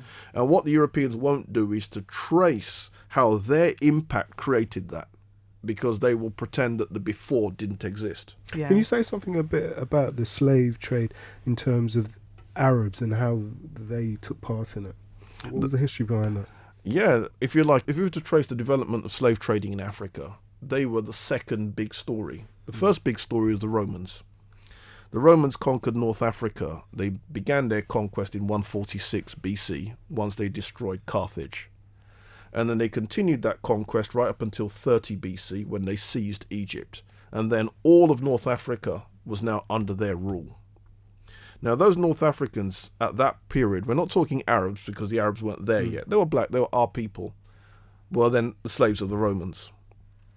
And then once the Roman power weakened, presumably some of those Africans thought they were going to be free people again. And then they were then swamped by the Arab invasion, 639 AD. And if we want to see how the Arabs conquered North Africa, just look at what they're doing right now in Darfur. The reason I'm mentioning that is because I have quite a few friends who have converted to Islam, and one of the things they say is that Christianity enslaved black people. True, but also I tried to say, well, Islam enslaved quite a few as well. Absolutely, yeah. But what our response to that has got to be is knowledge, and the knowledge is this. Yes, Christianity was used as a tool of enslavers. Make no mistake, Islam was also used as a tool of enslavers. But those religions didn't originally belong to the people who have it today. In other words, we had a hand in the development of both religions. You're tuned to On a Level with Ankhobia on 98.7 FM, New Style Radio. This is Muta Baruka Ire. As Professor John Henrik Clarke said, it's up to us, if we want to, because again it's one of those debates we must have, if we want to turn those religions into the decent religions they could have been, rather than to what they've become. In other words, I'm not prepared to hand over Christianity and Islam to other peoples and say they invented it, where they partly did, but so did we. So are you talking about Africanization of those religions? Indeed. So those religions can be the decent religions that their founders, intended, Yes, indeed, that they intended them to be. Okay, so to come back to the point then, which was Europe being advanced and us being primitive. Yeah. In the 19th century, there was truth in that, but can you see that there's a bigger truth that people have forgotten? Yeah. In the 20th century, again, same thing. Yeah, during the period that Africa was colonized, Africans were pushed very, very low down the ladder. And it wasn't just South Africa, it was all over Africa. You follow me? And just to give some idea of what I'm talking about, in places like Libya, it's believed that in the 1920s, the Italians wiped out 1/3 of their entire population. Now, again, most of us are not aware that when colonization took place, it wasn't this, let's introduce the natives to Christianity. No, it was associated with atrocity after atrocity. You follow me? Yeah. And then what happens is, once people are facing atrocities, culture falls even further. And when you talk about 1/3, we're talking about millions or thousands of people dying? The population of Libya is believed to have been about 1 million. So you Okay. can work out what it was. Yeah. Wasn't there a Portuguese king who had, was it Angola? That's right. And he pretty much annihilated the population to the point that the rest of the European power said, hold on. Yeah, you're right about Angola. It wasn't really Angola, it's kind of more Congo. Mm-hmm. Same idea. King Leopold of Belgium. Same idea. But same thing, we're talking about atrocities running into the millions. And if you consider those atrocities took place between 1885 and 1900, the region that we now call Congo has only had 100 years to recover from that kind of culling. And then once that happens, people's culture falls even further. Now, to look at the bigger picture, if we look at Europe during its so-called Dark Ages, from about 500 AD right up until 1100 AD, they weren't saying anything. You follow me? But European scholars are careful not to go there. Yeah. This is something that we all have to learn, I guess. It's one of those things we have to take very serious, because once you forget about your history, then you're kind of up for grabs, so to speak. Yeah. And I kind of feel that's the situation with us as a people on the planet at the moment, where we need to say the 21st century has to be different. We have to reclaim our history, which we also began in the 20th century. And we've had many great African scholars come on the scene. And it's amazing for a people who've been enslaved, who've been degraded, and yet you have such magnificent minds come up and say, you know what, we're going to take a stand and reclaim back our history, and we're going to tell the truth. Can I answer that? And you're part of that legacy as well, I do believe, Robin. But the legacy has to continue to be pushed forward. Here's why. Nigel, you've just come back from Egypt, and you're, if you like, impressed and shocked and angry and moved and empowered and all sorts of different emotions and so on. The reason why I say we have to keep on pushing forward is that in the time of the Honourable Marcus Garvey in the 1920s, he saw the unwrapped mummy of Tutankhamun. What happened was Howard Carter and company discovered the mummy and discovered the artifacts and stupidly toured it around America with the mummy unwrapped. And Pharaoh Tutankhamun looks just like a modern Maasai. And they all saw that. The black Americans all saw that. So we have to ask ourselves, how did the African Americans move from seeing the mummy of Tutankhamun unwrapped in the 1920s, everybody realizing that he looks just like a Maasai, from that to no history in the 1930s, to no history in the 1940s, to having a rise in consciousness when Minister Malcolm X comes on the scene and starts talking about Sumer and starts talking about Timbuktu, and then things drop again, and then things rising again when we get the 70s generation of people like Sheikh Anta Diop, Chancellor Williams, and so forth. You can see that if after Marcus Garvey things dropped and after Malcolm X things dropped, if we're not careful, things could drop again. And then another generation picks it up and is shocked that guess what? Tutankhamun was African like us. We have to make sure that things don't drop and it never gets to that situation again. Because if we understand the model of how it works, we could quite easily lose even this much. As we've lost so much already. So for you then, what should be the purpose of African History Month? I don't actually agree with African History Month. African history is not just October. It's January, we understand February, that, March. but the reality of it is that it's here. For me, African history is every single day. You know, every day I pick up a book and I read. It's not just 1 month. For some people, they're not at that stage. They may not even want to get to that stage. They're going to use this month, jump on the bandwagon, and literally jump off again. Yeah. So with this month that we do have, what should be the purpose of African History Month? Education. And it's important that African History Month or Black History Month is not used for food tasting, for fashion shows and nonsense. Nor should it be for people who define themselves as black when it suits them to define themselves as black. And then all of a sudden they're not black anymore, they want a different identity.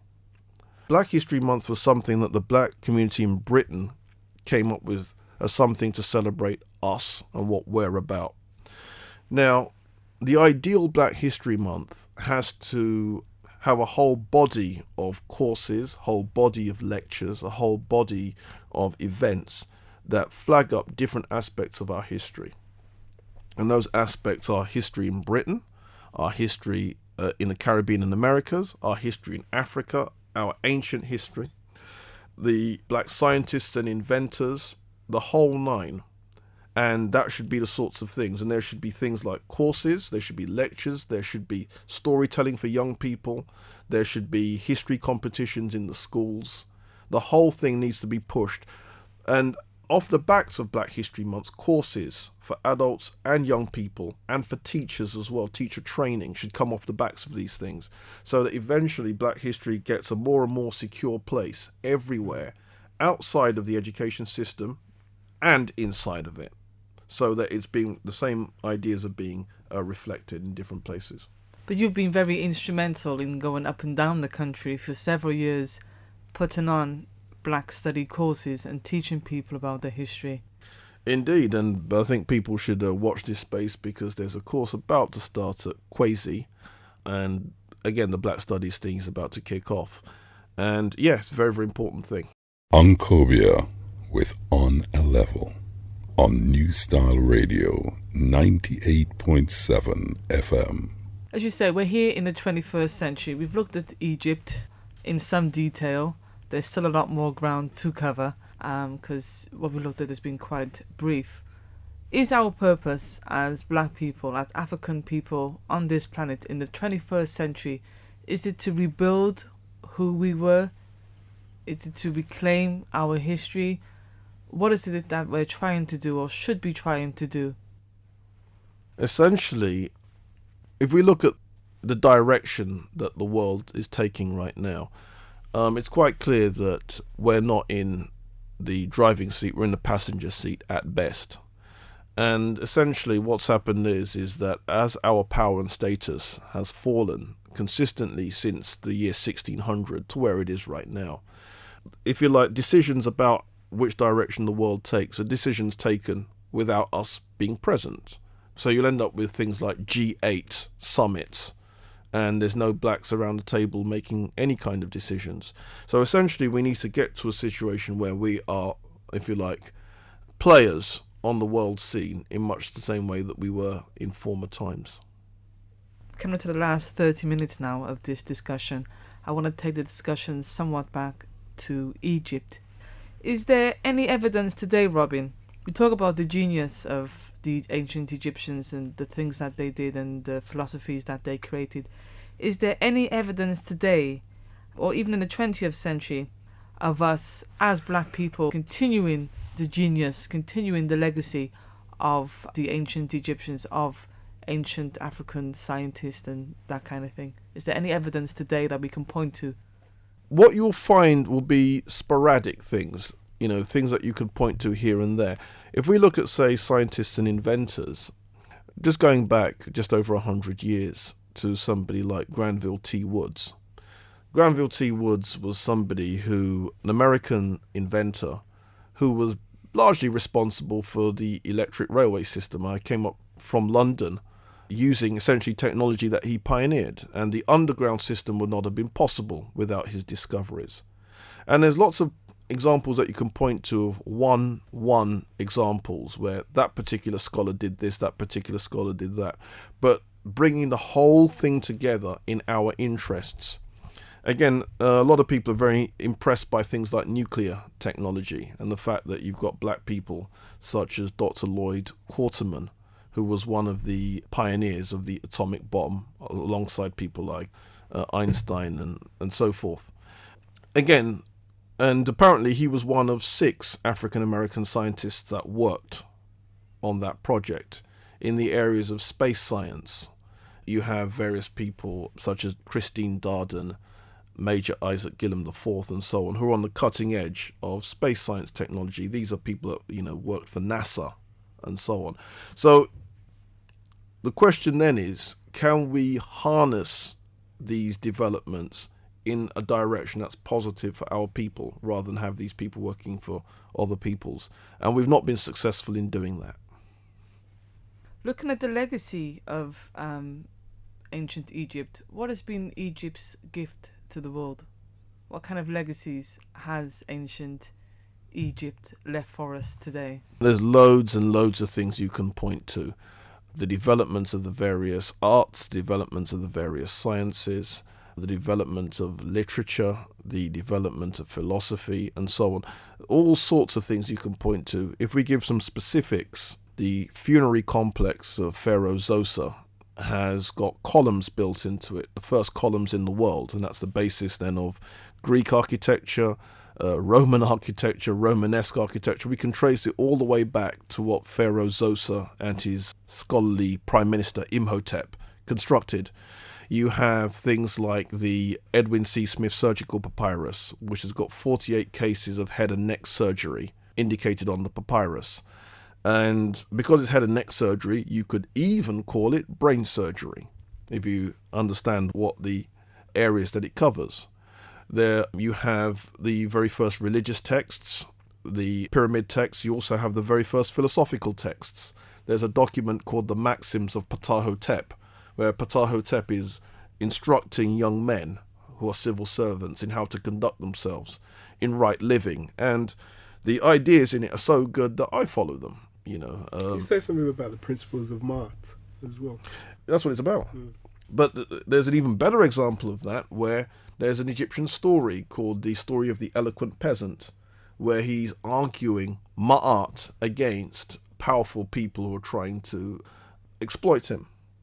You have so many other things of Egyptian art, where you've got the modelling of everything from the smallest limestone figurine all the way up to the largest colossus.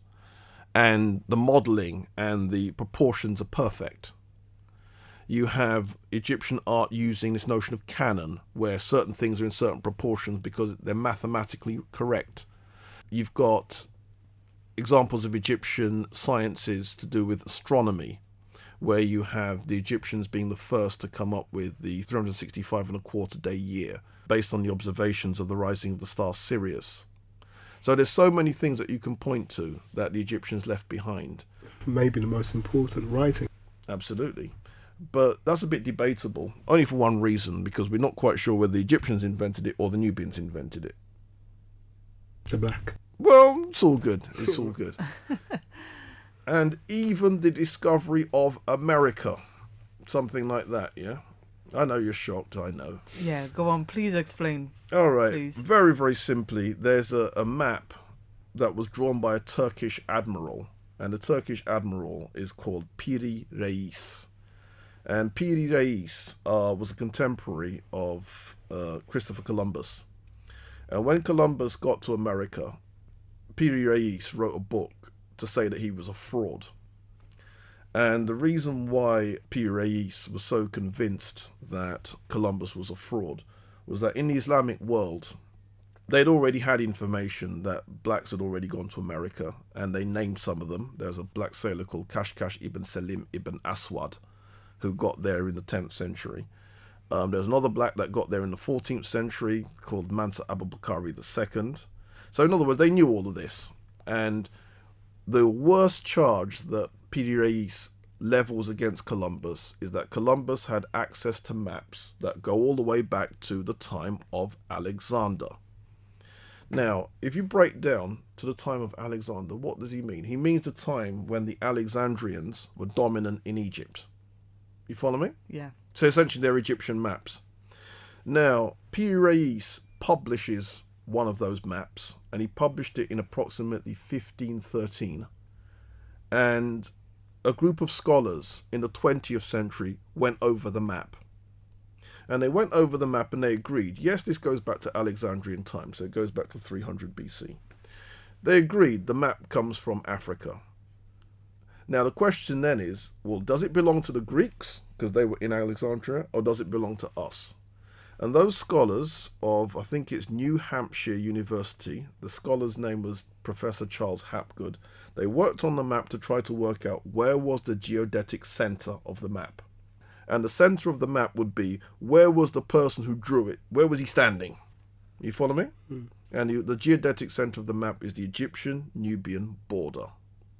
Now, what's on the map? America's on the map. And some of even the details of some of the rivers and so forth, you follow me? It's on the map. And so when Piri Reis said that Columbus was a fraud, and here's the proof, that is indeed the proof. Brothers were kicking it, man.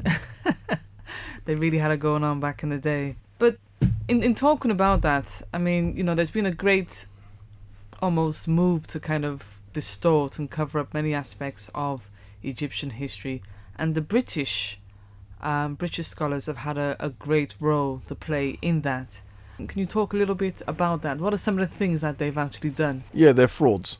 And I've got the evidence too. There's a book by an English scholar, Sir E.A. Wallace Budge, and the book is called Egyptian Statues in the British Museum, published in 1914.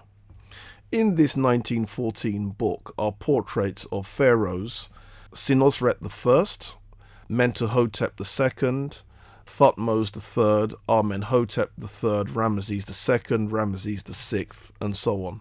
And all of these portraits are kicking butt. All of them show the Egyptians to have your stereotypical broad noses, high cheekbones, thick lips, and so forth. And the only ones that don't have broad noses is because the noses have been smashed in, as is the case with the portrait statue of Sinosret Could you just III. explain as well, having been to the Egyptian Museum in Cairo, you have a lot of depictions of pharaohs and with their queens, and the queen herself is extremely pale. And Oh yeah, easy to explain. Yeah. Can we explain one first and then get back to that question? Because we're talking about what the British have actually done to distort Egyptian culture and history. And what's important about the book is that Sir E.A. Wallace Budge was the keeper of Egyptian and Assyrian antiquities. And so he knew the deal. Just looking at those portraits, you realise that he knew the deal. And one of his books is called The Mummy. And there's this bit where he says that the very first Egyptians were black, but then Egypt was overrun by whites. And once they've been overrun by the whites then built the civilization, says Sir Wallace Budge. And he puts a footnote.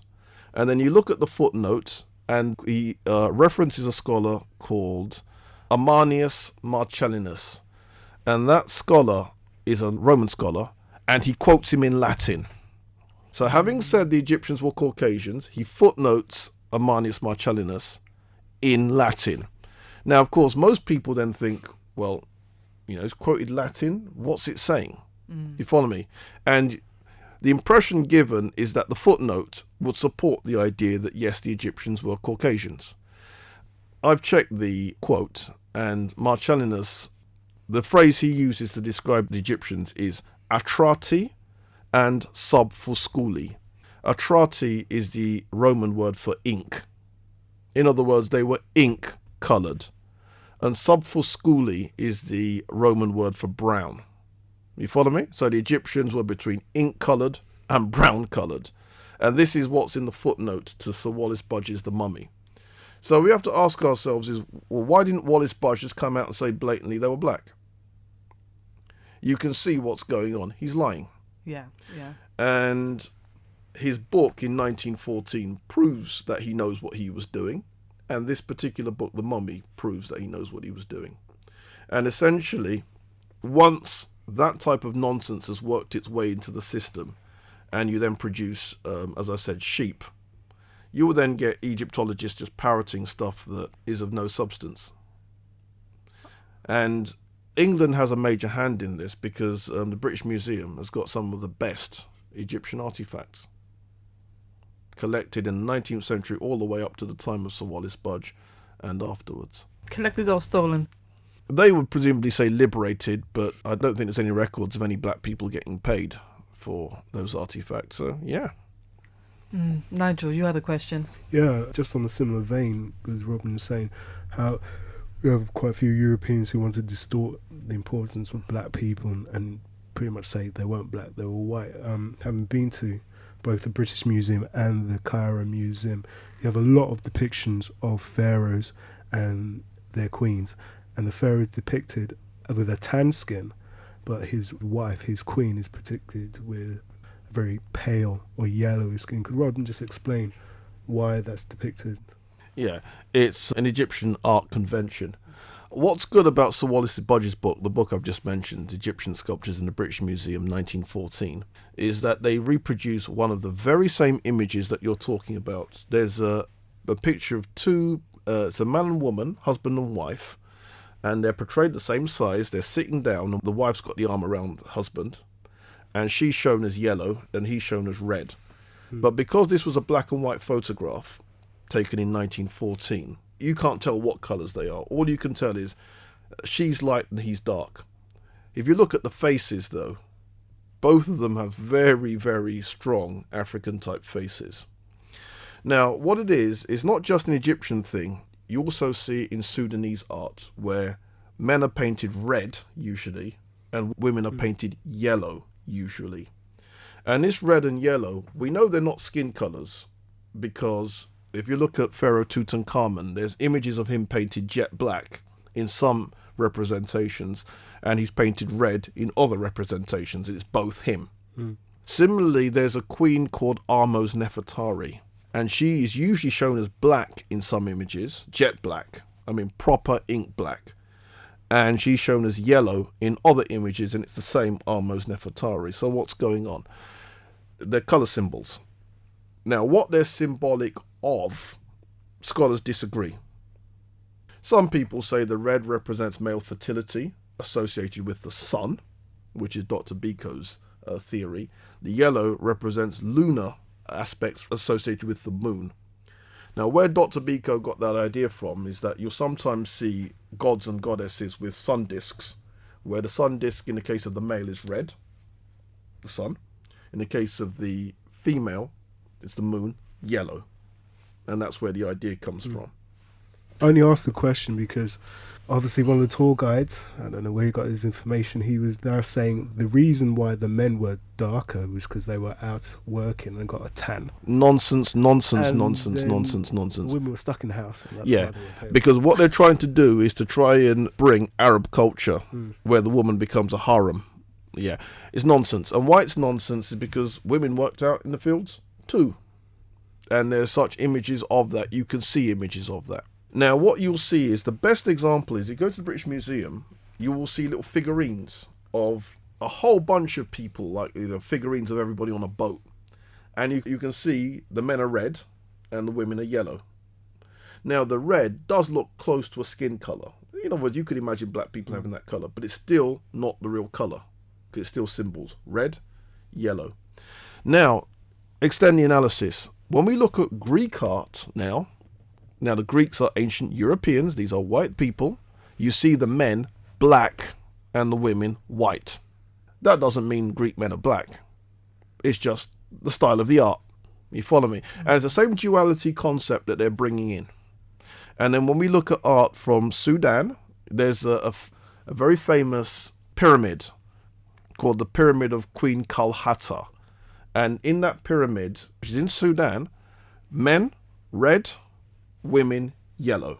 Same thing. Nobody in the Sudan's that colour for real. And then when we look at Mbari art in Nigeria, Igbo art, you'll see both men and women red, both men and women yellow. And I recently took a group, in fact, were you in that group? To the British Museum, where I showed a tapestry from ancient Dahomey, which shows the Dahomeans, the country that we now calls itself Benin, the ancient empire of Dahomey beating up the people of Yoruba land, and the Dahomeans are shown as jet black, and the Yorubas are shown as red. But everyone knows the Yorubas are black. Same idea. You're listening to Ankhobia on New Style Radio 98.7. New Style Radio 98.7 FM. Birmingham's #1 community FM. That kind of takes me on to the next questions. Did the Egyptians intermarry? The African Egyptians, did they intermarry with not just other African nations, but also with European or Asiatic nations? Logic would say yes, but the evidence would actually say not at the periods we're talking about, no. Let me explain why I say logic would say yes. After Dynasty 12 collapses, the Middle Kingdom collapses, Egypt is then overrun by Asiatics, who rule as dynasties 14, 15 and 16. If you look at the amount of time the Asiatics were there is no way that the Egyptians could have come out of that pure, because you would have the Asiatics as the ruling class, and then once you've got a ruling class colonizing another group of people, there's going to be abuse going on of the local population, especially the local women, and that abuse is going to produce children. So logic would say that must have been how it would have happened. But we have from Greek accounts, from the times the Greeks got there, that, and I quote, Egyptians will not kiss a Greek. This is what the Greeks are saying, that the Egyptians... And it was something to do with them being considered unclean, and there's a whole bunch of taboos why the Egyptians would have nothing to do with them. Moreover, when the Greeks moved into Egypt, into this city of Alexandria, they made moves to ban Egyptians from living in the city. So it's fairly obvious that the Egyptians of today are all intermixed. But how far back it goes, logic would say it would go back to the 14th, 15th and 16th dynasties. But the evidence, there is evidence that says that it might not even have happened then because of Egyptian, if you like, prejudices against non-African peoples. It's interesting you say that, because having gone to Aswan as well, we came across a village, and the guide was telling how the elder of the area, it was custom that they were not allowed to marry anybody who wasn't a Nubian. It wasn't the done thing. It just wouldn't happen. So no matter whether they were both Muslims, the fact that the elder instructed that a woman must marry a Nubian and a male must marry a Nubian woman. Okay, so there was no jungle fever going on there. Not at all. Yeah. I come to the last 10-15 minutes. Two things I want to touch on, which I think are rather important. The first one being Egypt and its depiction in the Bible. And the reason I want to touch on this, I've had friends, for example, who have converted to Islam. They've gone to Egypt, they've brought back the most amazing photographs and images and everything. But when you hear them talk about Egypt, it's painful to listen to. They have no care for it. They think these people were nothing but a bunch of idol worshippers. They were pagan. They didn't create nothing. They didn't do anything. And you listen to the Christians also talk about the Egyptians, people who they really have no knowledge of other than what they've gleaned in their Bible, but yet they have such hatred and dislike for the Egyptians because they allegedly enslaved the Jews. Did the Egyptians, is there any historical data to prove that the Egyptians enslaved the Jews? In other words, are the Christians justified in their view of how they see the Egyptians? No, there's no evidence for it at all. This is what happens. You're certainly right. I mean, as someone who's been brought up a Christian myself, almost every 2 weeks there'll be a sermon and the pharaohs are going to get beaten up yet again. The truth of the matter is that we've been fooled over this one. And this is what the evidence is. We have essentially the Old Testament And most of us don't know how the Old Testament was written. Most of us don't know how it was put together. But we believe that it's the word of God, even though it itself, there's even a line in it where it says, beware the lying pen of the scribes. But what happens is that a lot of us didn't do the reading, and we haven't even read the passages concerning the so-called enslavement of the Israelites properly. Now, what it means is that if we're trying to untangle the Israelitish story, to try to work out how much truth there is in it, and you try to pin down when did the Exodus happen, try to pin down who was the Pharaoh who was on the throne at the time of Moses, you can't do it. And the best theory that anyone's ever come up with is the Pharaoh on the throne was Ramesses II. But if we follow what the Bible says happens, and what the evidence says happens, we know that that didn't happen. Ramesses II was supposed to have been among those who drowned in the Red Sea. But Ramesses II's mummy was discovered in the Valley of the Kings and is on display in the, or was on display in the Cairo Museum. Whichever be the case, I've got a photograph of it and an X-ray of it, and it was not found at the bottom of the Red Sea. The idea that the Israelites crossed the Red Sea and ended up in the Promised Land, not possible, because if you leave Egypt and cross the Red Sea, you end up in Saudi Arabia. You do not end up in the Promised Land. All sorts of things like this where you just realise that we've been fooled.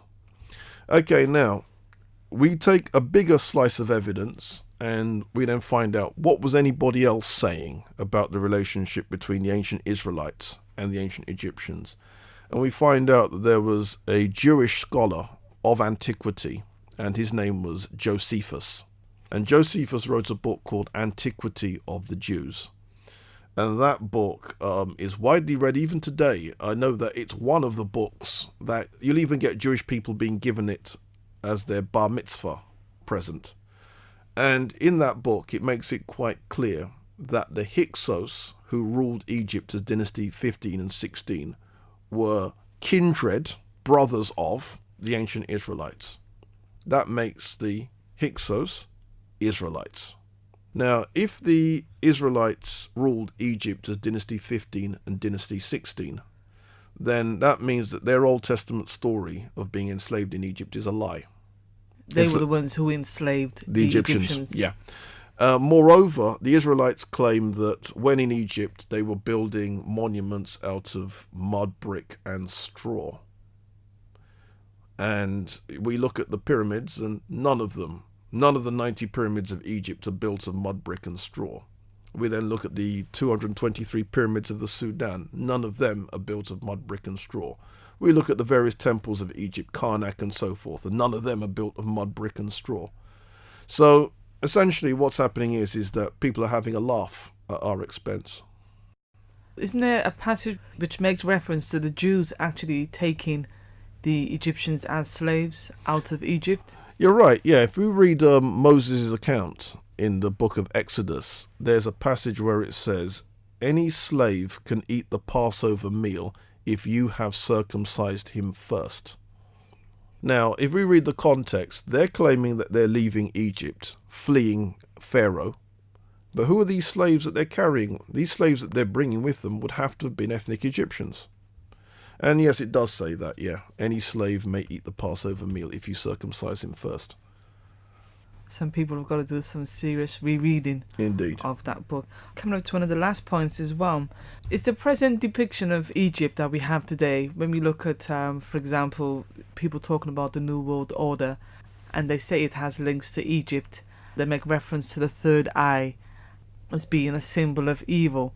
How correct are they in their perceptions of Egypt? Okay.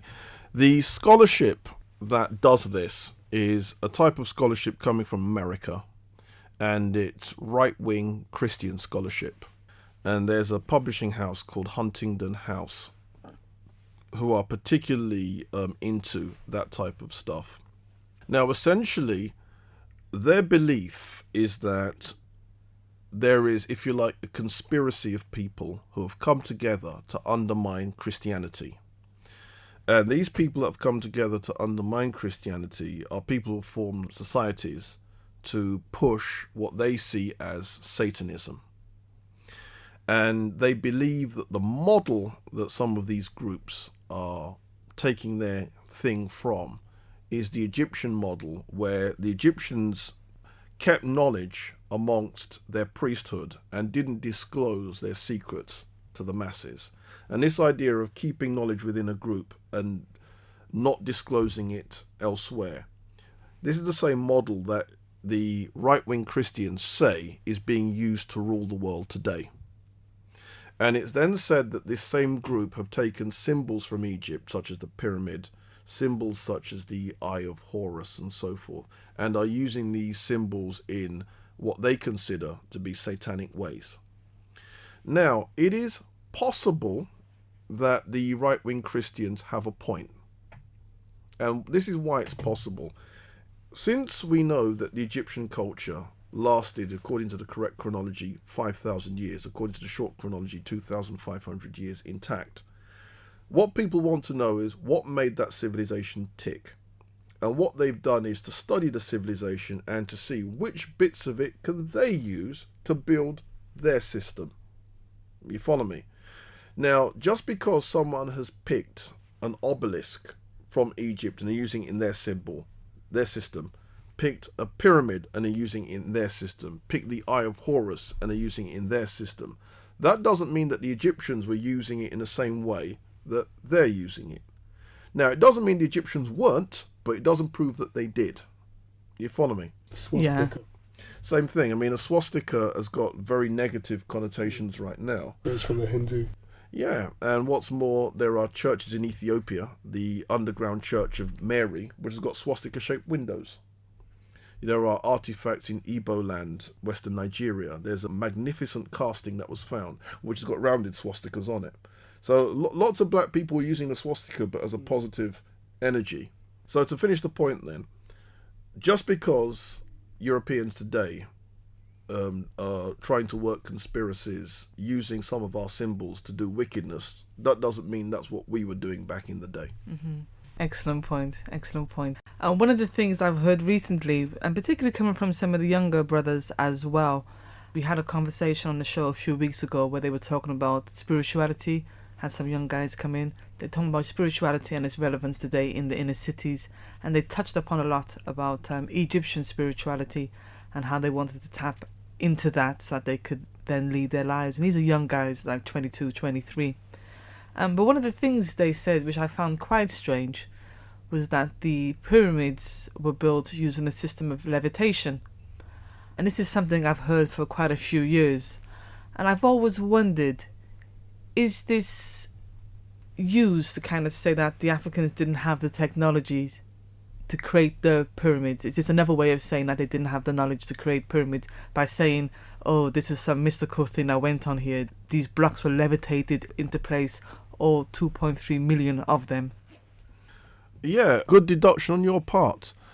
This is the issue as I understand it. The levitation theory, there is a source that says that.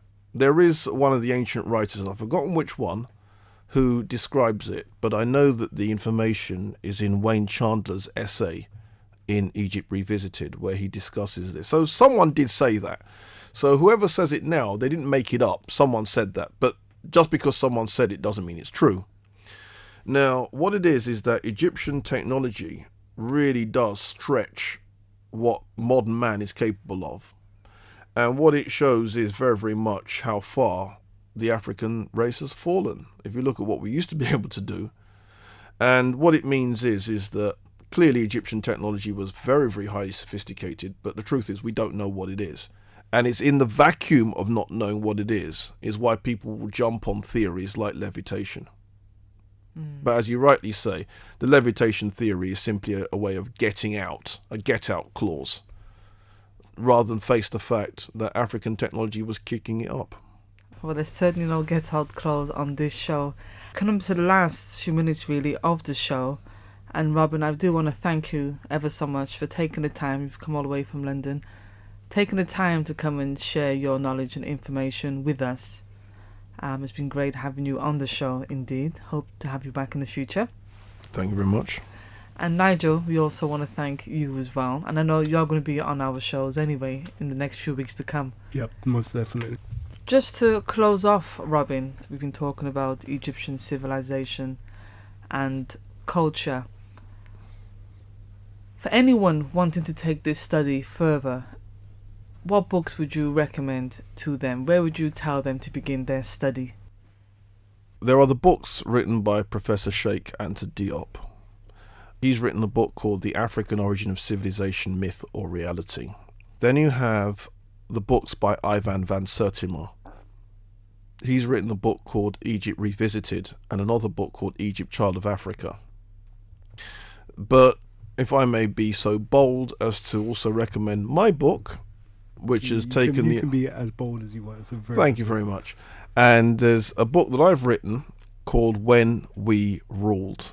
I love the title. Say it again, please. When We Ruled.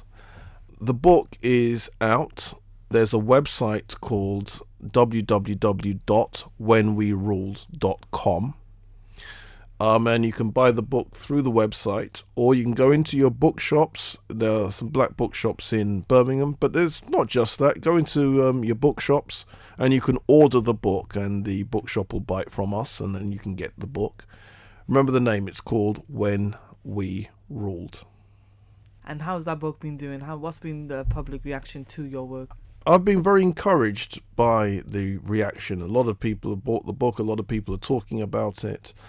And I did a mail out to America, and one of the American professors had told me that they've already been discussing the book on one of their websites, and what they want to be able to do is source the book so they can actually get it in America. So that's been positive, and also New Nation have been very helpful in writing articles about the book and so on.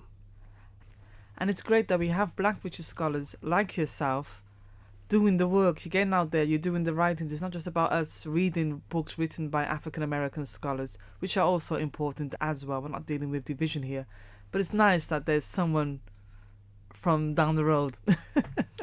That's right, yeah. And it's essentially, the whole point is to move the argument forward. And it's very, very important that we keep on updating. And that's what the book does. It's very, very much a synthesis and an update of where the argument is.